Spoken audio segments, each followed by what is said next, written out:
Erika a décidé de laisser son bébé à l'hôpital et a refusé de prendre en compte les sentiments de son mari. Mais plus tard, Erika a eu ce qu'elle méritait. Je ne veux pas être une mère. J'ai eu ce bébé parce qu'il était trop tard pour un avortement.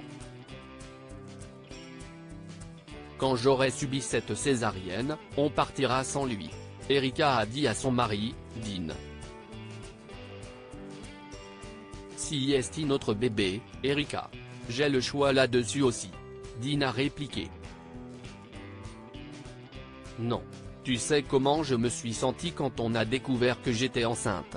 Je ne veux pas l'allaiter. Je ne veux pas que ma vie soit ruinée, et je ne m'occupe pas de ce bébé. Si est déjà assez difficile de savoir que je vais devoir travailler pour retrouver ma silhouette, a ajouté Erika. Au minimum, nous aurions dû chercher une famille d'adoption pour le bébé, mais tu n'as pas arrêté de remettre ça à plus tard. Je l'ai mentionné 1 million de fois, et tu as toujours dit plus tard. J'ai honnêtement pensé que tu avais changé Davis à cause de ça, a-t-il expliqué avec colère. Il n'y a pas besoin de tous ces tracas quand on paie des impôts pour que ce pays ait des services sociaux. L'hôpital trouvera des parents pour le bébé, et je ne veux plus en entendre parler. Dean n'avait plus envie de se battre. Quelques heures plus tard, Erika est emmenée en salle d'opération pour la césarienne prévue. Pendant ce temps, à la maternité, une autre femme vit une situation complètement différente. Le bébé de Gary est né prématurément. Les médecins font tout ce qu'ils peuvent pour sauver sa fille, Lily, mais ils lui disent que cela ne semble pas bon. Gary regarde sa fille à travers la couveuse lorsque son infirmière préférée amène une autre petite fille en bonne santé dans le service. Au moins, une famille heureuse fête sa fille, a-t-elle dit à l'infirmière Maurice. Eh bien, a commencé l'infirmière en fronçant les sourcils. Quoi ? Demande Gary, confuse. Je ne devrais pas vous dire ça, mais j'ai vu la femme et le mari se disputer au sujet de leur bébé. Elle ne veut pas la garder, et le mari n'a pas réussi à lui faire entendre raison, a expliqué l'infirmière Maurice. Oh. Eh bien, je suppose que si est un choix valable. Mais ont-ils déjà trouvé des parents adoptifs ? Gary a de nouveau demandé. Non. Cela faisait partie de la dispute. Le mari pensait que sa femme avait changé Davis sur le fait de garder le bébé parce qu'elle ne voulait pas faire de démarche pour l'adopter, explique l'infirmière Maurice. Oh, je dois y aller. Je te verrai plus tard, Gary. Merci Maurice, lui dit Gary. Elle n'arrive pas à croire que quelqu'un puisse être aussi irresponsable. Le bébé de Gary n'avait pas été planifié, mais elle était si excitée à l'idée de devenir mère. Quelques instants plus tard, un homme entre dans la salle et tient le bébé dans ses bras. Vous devez être son père, dit Gary timidement. Techniquement, oui. Mais je ne sais pas si je pourrais la garder. Ma femme est difficile. Elle ne veut même pas l'allaiter une seule fois, a répondu Dean. J'espère que ça va marcher, commence Gary, mais le moniteur de sa fille se met à sonner et des médecins se précipitent dans le service. Ils ont pris la couveuse et sont allés en chirurgie. Malheureusement, Lily n'a pas survécu, et Gary a pleuré dans la salle de maternité. Je suis vraiment désolé pour votre perte, madame, lui dit Dean. Y a-t-il quelque chose que je puisse faire pour vous ? Non. Enfin. Regardez, votre fille me fait me sentir mieux. Avez-vous pensé à un nom ? demande Gary à travers ses larmes.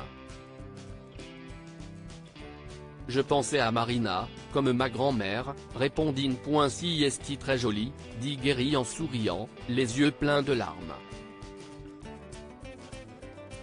Dean et Gary ont parlé toute la nuit et se sont rapprochés en regardant la petite Marina. Au matin, Dean a pris une décision et est sorti. Mais de retour dans la chambre d'Erika, elle est prête à partir. Savez-vous où se trouve mon mari ? Erika demande à l'infirmière Maurice. Oh, madame. Je l'ai vu sortir, mais il a dit qu'il serait bientôt de retour, répond l'infirmière. Ah, bien. Il sera probablement bientôt de retour. Laissez-moi m'habiller et aller avec lui. Je suis fatigué de cet hôpital, même si je reviendrai pour faire de la chirurgie plastique afin de me débarrasser de ce désastre une fois pour toutes, ajouta Erika. L'infirmière Maurice a marmonné. Dans sa tête, elle jugeait cette femme égoïste. Erika a atteint l'entrée de l'hôpital et voit son mari s'approcher avec un bouquet. Elle sourit, pensant que Dean s'était ravisé et avait accepté sa décision. Mais il est passé juste à côté d'elle et son sourire a complètement disparu. Où vas-tu, Dean ? Dean. Elle a crié. Mais Dean a continué comme s'il ne l'avait pas entendu. Erika l'a suivi et l'a vu remettre les fleurs à Gary. L'infirmière Maurice était là et a assisté à toute la scène. Pourquoi donne-t-il des fleurs à cette femme étrange ? Erika a demandé à l'infirmière. Je pense que cette expérience avec le bébé n'est pas la seule chose que vous devrez oublier, a dit l'infirmière Maurice d'un ton narquois. Elle avait raison. Dean a divorcé d'Erika, et il a épousé Gary quelques mois plus tard. Que pouvons-nous apprendre de cette histoire ? Vous avez des choix, mais aussi des responsabilités. En matière de grossesse, une femme peut choisir ce qu'elle veut faire, mais elle doit suivre son choix de manière responsable. Erika ne voulait pas des nuits, et elle a tout perdu. Quelqu'un d'autre pourrait apprécier ce que vous voulez jeter. Erika ne voulait pas de son bébé, alors qu'une autre femme a souffert. Gary a vu un trésor, alors qu'Erika a vu un fardeau. Partagez cette histoire avec vos amis. Elle pourrait égayer leur journée et les inspirer.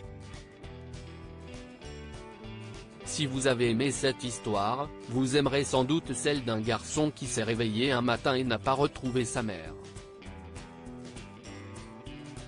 Ce récit s'inspire de l'histoire de notre lecteur mais a été rédigé par un écrivain professionnel.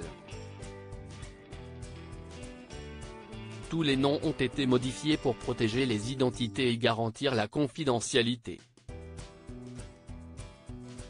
Partagez votre histoire avec nous, elle changera peut-être la vie de quelqu'un. Si vous souhaitez partager votre histoire, veuillez l'envoyer à info@amomama.com.